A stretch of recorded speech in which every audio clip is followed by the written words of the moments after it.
So Marcus Rashford looks likely to join Aston Villa before the end of the January transfer window, and I thought that was a really interesting move and one we should take a closer look at today. At 27 years of age, Rashford is undoubtedly a senior player in the Premier League, and even though he spent his entire career at Manchester United, seems certain they'd have to make sure the next move he made to leave the Old Trafford club has to be spot on, or his career could really spiral out of control.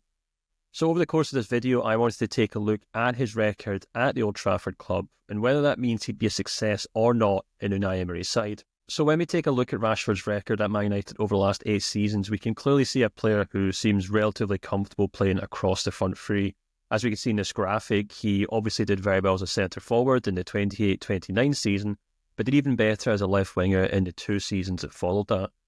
Taking a look at those stats, we could obviously see that, goals and assists are obviously what he's very good at, but I would suggest that he's probably better suited as a left winger going forward. After all, his kind of signature move is obviously cutting inside and either moving into that central position behind the striker or firing off a shot into the far corner. This actually suits Aston Villa really well because if we take a look at the players who've been playing on the left wing this season, you could argue that Rashford might be a big upgrade on them. They've obviously got Jacob Ramsey, he's an impressive young player, but he's only picked up 1 goal and 2 assists in 15 league games this season. And when he's not played there, it's been Morgan Rogers, who is an exceptional talent, but I think we could probably all agree that he's better suited in the middle of the pitch,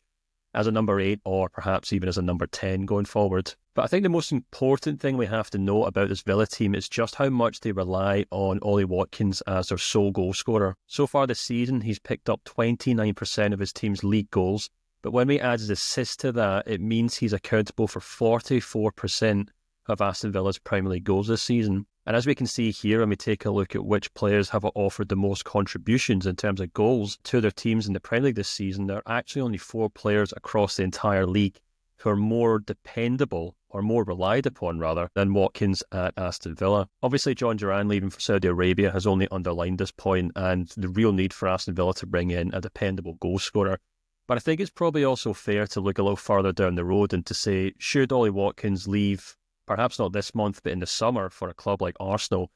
it means Aston Villa can spend the rest of this season with Rashford trying to build him up as a dependable goalscorer to the point that he could be a long-term replacement for the England striker next season, irrespective of how much we think he has directly contributed to it. And God knows we could do a full video on that.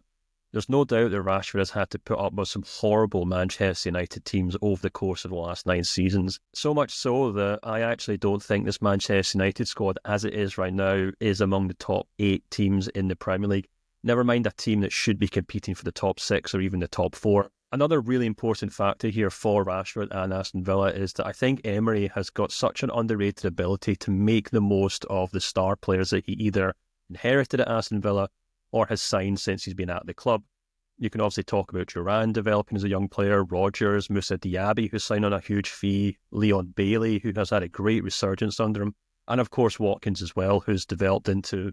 basically England's second choice striker under Unai Emery. So I think we can take a look at that and say that Rashford would be joining a team that would need him, but would also be joining to work under a coach who's obviously got a great track record of getting the best out of sometimes underperforming star players. So when we couple all that with the relatively low risk of a loan deal for 4 or 5 months, it means Rashford can step away from the limelight at Old Trafford,